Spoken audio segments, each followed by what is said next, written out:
people in the world that would do what the Sackler family did. This shit. Do you know anyone who's Yes. gone down from opioids? Quite a few. Yeah, same Quite here. a few people. When they first came to me and asked me if I was interested, my buddy Eric Newman, who put the whole thing together, said, "You want to do something about the Sacklers? Do you know who the Sacklers are?" And I did. I knew they were the family behind Oxycontin. And he said, "Are you interested?" And I started thinking, and I started counting the people I know who've died or whose kids have died because of Oxycontin and opioids. And I quickly got off of both fingers, And then I started thinking about some of my heroes, my artistic heroes, Chris Cornell, Tom Petty, and like one of my big heroes was Prince. I was a huge Prince fan. I went to school in Minneapolis when he was coming up. I was an extra in Purple Rain back in the day, Wow. First Avenue in Minneapolis. And, those three guys, when Prince died, Prince he was legendary for his work ethic and his lifestyle, no alcohol, no swearing, and just incredible work ethic. Yeah. And the fact that Oxycontin got him. Yeah. And that really kind of fucked with me. So when they came to me and, started talking to me about doing something about the Sacklers, I was like, yeah, I'm all in.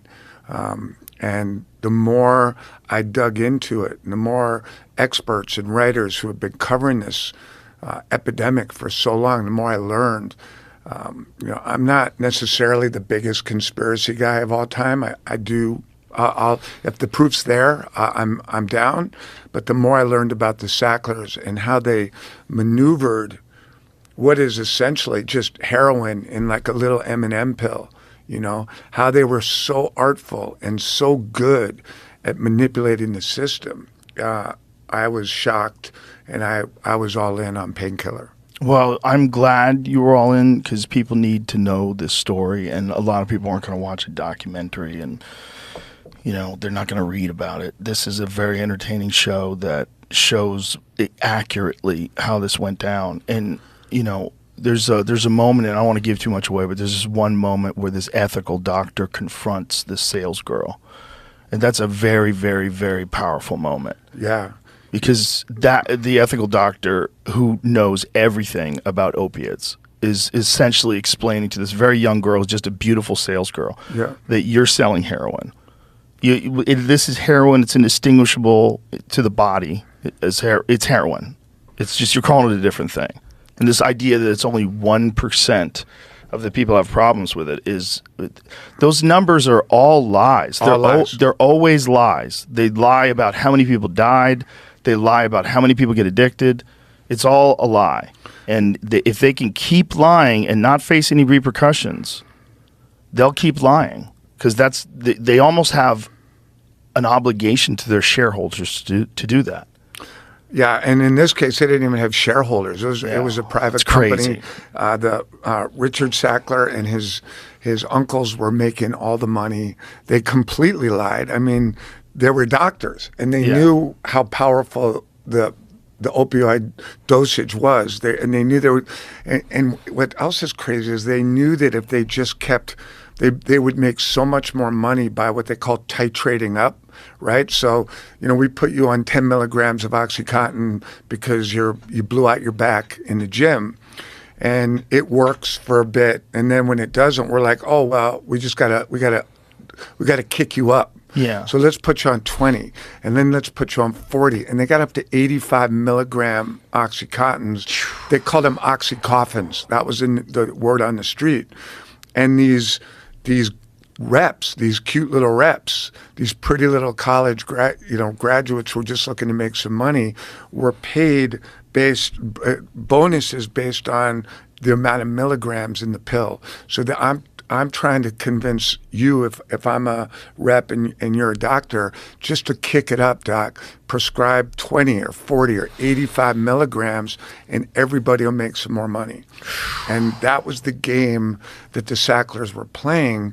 And I've said, I'm down with capitalism, no problem. Make money, do it. And if you just look at the Sacklers, from a capitalistic perspective, and you apply, rules of capitalism, and you're on their grade, they get an A+. They were fucking good at making money. You put like that much morality into the equation, and these are some evil human beings. It's unquestionably evil. And what's even more evil is they got away with it. They paid off. They had to give away a certain amount of money. I think it's $6 billion. See if you can find the settlement. A little bit around 6. And now they can't be prosecuted. So they essentially bought their way out of going to jail for directly being responsible for the deaths of how many people? Right. Hundreds of thousands? So the most bizarre coincidence I've ever experienced in my years of being in the business, the day Painkiller came out, the Supreme Court paused that decision. Have you heard this? No. It's a fascinating story. You should read about this. The day we came out was about 12 days ago now. The Supreme Court said, hold up. You cannot cut a deal. Wow. Yeah, there it is. Supreme Court blocks Purdue Pharma's $6 billion Sackler opioid settlement. The justices will examine if bankruptcy court can force claimants to sign away their legal rights in a settlement. So let me break it down quick, because this is actually fascinating for anyone who's paying attention. The deal that they cut, Purdue cut, was $6 billion. We're going to pay $6 billion to all the victims of Oxycontin, but we're going to do that over the next 2 decades. We're going to parcel it out. And the Sacklers have maybe $15 billion in the bank, give or take. So they're just counting on interest rates to pay that $6 billion. And the deal they had cut said, we'll pay you the $6, but you can never, there's no more. And you can never come after any more of our money, and you can never come after us for any criminal charges. So they were basically buying their way to safety for $6 billion. And that deal was taken. The Supreme Court just said, hold up.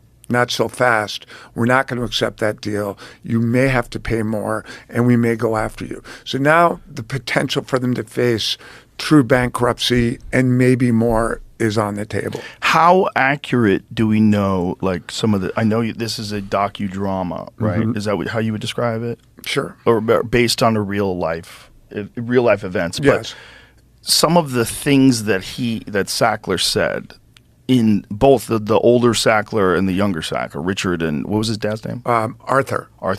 His uncle. Yeah, his uncle. Sorry. Both of those, the statements, they're so horrific.